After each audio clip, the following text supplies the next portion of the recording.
was April 12th, 2003, a mild autumn Saturday in Itapetininga, a town in the interior of Sao Paulo. The clock read 7:43 p.m. when 27-year-old Luciana Ferreira and her 31-year-old boyfriend Roberto Almeida were seen for the last time. They were leaving the Sabor Caipira restaurant located in a rural part of the municipality. The couple had just celebrated their anniversary over a dinner that, according to witnesses, was entirely normal, showing no signs of disagreement or worry. Luciana, a biology teacher at the Professor Carlos Augusto State School, was known for her dedication to her students and for the volunteer work she did on weekends at an environmental protection NGO. Roberto, a civil engineer, worked for a local construction company and was on the verge of a promotion. They had been together for 3 years and, according to family, were planning to make their engagement official the following month.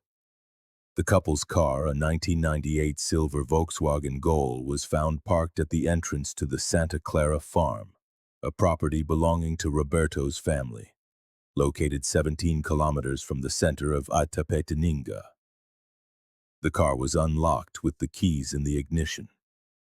There were no signs of violence or a struggle. In the back seat, shopping bags containing gifts they had bought during the day remained untouched. The farm, which was uninhabited that weekend, was where the couple had planned to spend the night. Roberto had confirmed this to his mother by phone just hours earlier. The 300-hectare property was primarily used for cattle ranching and featured several old buildings, including a colonial-style main house, barns, and a disused cistern at the back of the property. The weather that night was clear, with no rain and a temperature of around 16 degrees Celsius, according to the meteorological report from the time. With the moon in its waning phase, natural light was scarce, plunging the rural area into profound darkness after sunset. The alarm was raised the next morning, Sunday, April 13th. Worried by the lack of contact, Roberto's mother, Claudia Almeida, drove to the farm and found the abandoned vehicle. She immediately called the Itapetininga military police, who began their search at 10:15 a.m. that Sunday. "I found my son's car parked right where he always left it," Claudia stated in her initial deposition, "but there was no sign of them in the main house or anywhere nearby. All the lights were off, as if they had never even gone inside." The first 48 hours of the search involved 27 police officers, 3 sniffer dogs, and dozens of volunteers from the local community. They scoured a 5-kilometer radius around the farm, combing through woods, streams, and adjacent buildings. Military police helicopters flew over the region for 2 consecutive days. Despite the intense efforts, no significant trace of the couple's whereabouts was found in this initial period. Curiously, the cistern, located 200 meters from the main house, was not included in the initial search. The detective in charge of the case, Dr. Marcos Ribeiro, later justified this decision. According to the police report dated April 14, 2003, the cistern appeared to be sealed, covered by a heavy concrete lid that showed no signs of having been recently moved. As the days turned into weeks, the investigation into Luciana and Roberto's disappearance began to explore different avenues. The police's primary initial theory was a possible kidnapping, given that Roberto's family was considerably wealthy. However, no ransom demand was ever made. "We analyzed phone calls, bank statements, and interviewed 73 people in the first 30 days, Detective Ribeiro stated at a press conference on May 15, 2003. Nothing suggested a planned escape or financial problems that would justify a voluntary disappearance. Among those questioned were employees from the restaurant, farmhands, family members, colleagues, and former partners of both Luciana and Roberto. According to João Paulo Silveira, the waiter who served them that night, they were calm, talking normally and making plans for the next day. They left around 7:30 p.m. He paid the bill in cash and they seemed happy. An intriguing piece of information emerged when Sebastián Ferreira, the caretaker of a neighboring property, reported seeing flashlight beams in the direction of the farm around 10 o'clock p.m. that night. I saw flashes of light moving back and forth among the trees. I thought it was strange, but since I didn't hear any screams or noise, I figured it was just the owners, Sebastián declared. This would be the last possible evidence of anyone's presence on the property that night. In the months that followed, the investigation faced numerous obstacles. The first was the sheer vastness of the area. The Santa Clara farm and its surroundings covered more than 300 hectares of dense forest, ravines, streams, and old, scattered buildings. The second was the deterioration of any potential evidence due to time and weather.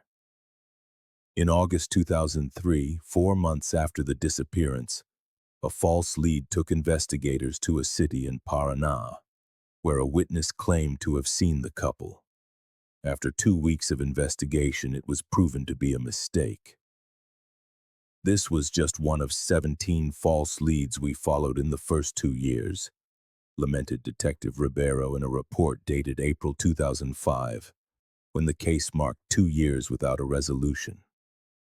Pressure from the families and local media mounted with each anniversary of the disappearance. In 2006, the case was transferred to the Homicide and Personal Protection Division, DHPP, in São Paulo, with the justification that more advanced technical resources were needed.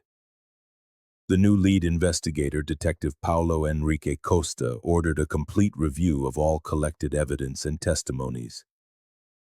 It was during this reanalysis that the first inconsistencies emerged in the statements of 2 witnesses. A farmhand who had been fired weeks before the disappearance, and an ex-boyfriend of Luciana's. We noticed contradictions about where these individuals claimed to be on the night of the disappearance. Detective Costa explained in a progress report from October 2006. But nothing conclusive enough to justify a formal charge. Between 2007 and 2015, the case remained technically open, but saw few significant advances. Periodic searches of the area continued, though with increasingly longer intervals and more limited resources. The families, however, never gave up. They hired private investigators, offered rewards for information, and kept the case alive in the local media through annual memorial events. Ironically, through all those years, the old farm cistern remained a blind spot in the investigation. Though marked on property maps, its exact location had become partially obscured by overgrown vegetation. In the numerous searches conducted, the site was deemed irrelevant due to its apparent state of abandonment and the heavy concrete lid that seemed to have been untouched for years.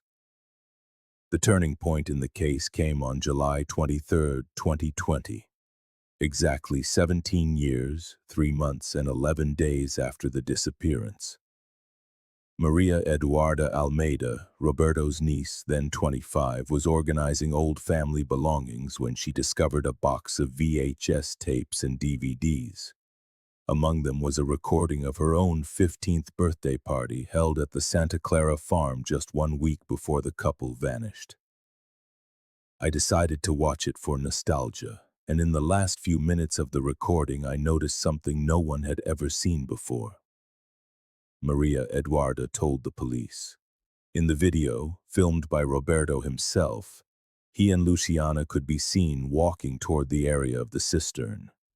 Roberto's voice narrated, "And here, everyone, we're going to check out the old cistern that we plan to restore for our future home." The recording, dated April 5, 2003, clearly showed that, contrary to what everyone believed, the cistern's concrete lid had been recently moved. Roberto mentioned his plans to inspect its internal structure for a possible restoration. The couple was interested in transforming the area near the cistern into the site for their future house. Maria Eduarda immediately took her discovery to the homicide division. Detective Andre Mendonça, who had taken over the case in 2018, ordered an immediate operation to investigate the cistern. That video was the turning point, Detective Mendonça explained. Suddenly, we had evidence that the place everyone thought was sealed and forgotten was, in fact, known to and of interest to the couple. On July 27, 2020, a specialized team from the civil police, with support from the fire department, began the exploration of the cistern. The structure, approximately 3 meters in diameter and 12 meters deep, was partially covered by the heavy concrete lid, which now showed signs of having been moved and repositioned. The operation required special equipment due to the cistern's depth and the potential presence of toxic gases. When they finally reached the bottom, investigators made a shocking discovery. Human remains, partially preserved by the unique conditions of the site. The cold, dry environment of the cistern, combined with a low oxygen level, created conditions that significantly slowed the decomposition process, explained Dr. Carla Mendez, the medical examiner responsible for the analysis. Preliminary examinations on site revealed the presence of 2 bodies, one male and one female. Personal items found with the remains included an engagement ring engraved with the initials R and L, and a wristwatch that had been a birthday gift to Roberto.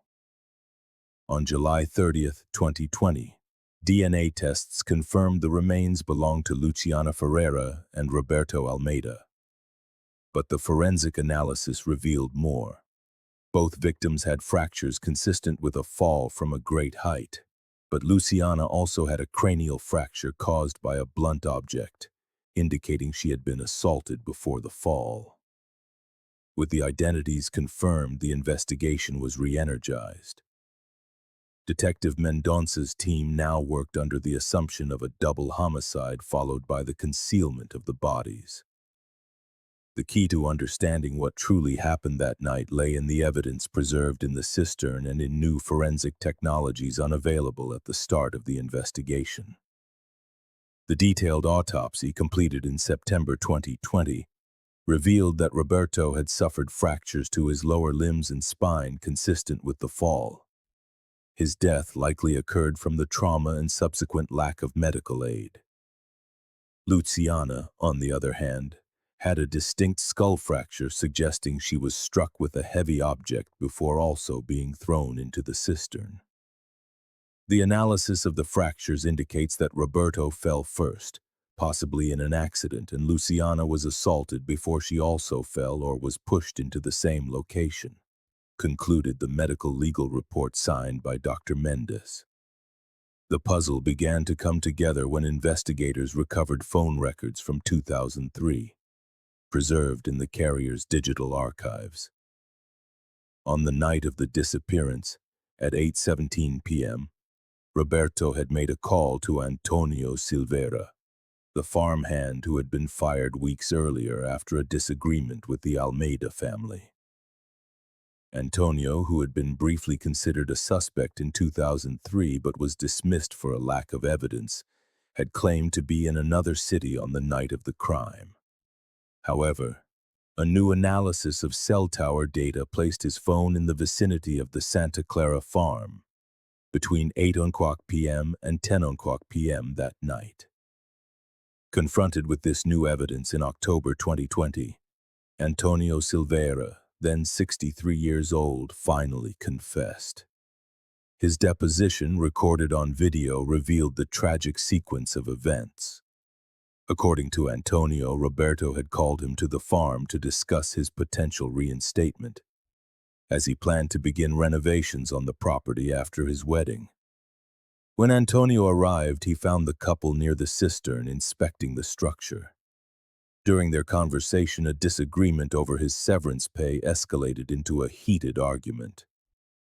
"In a moment of rage, I pushed Roberto while we were at the edge of the cistern," Antonio confessed. "He lost his balance and fell in. Luciana started screaming that she was going to call the police. She tried to run and I hit her with a shovel that was lying nearby, one that had been used for the inspection." After the crime, Antonio threw Luciana's body into the cistern, repositioned the heavy concrete lid, and eliminated any evidence of his presence. In the following days, he even participated in the search for the missing couple, actively diverting attention away from the cistern by suggesting other directions to the search parties.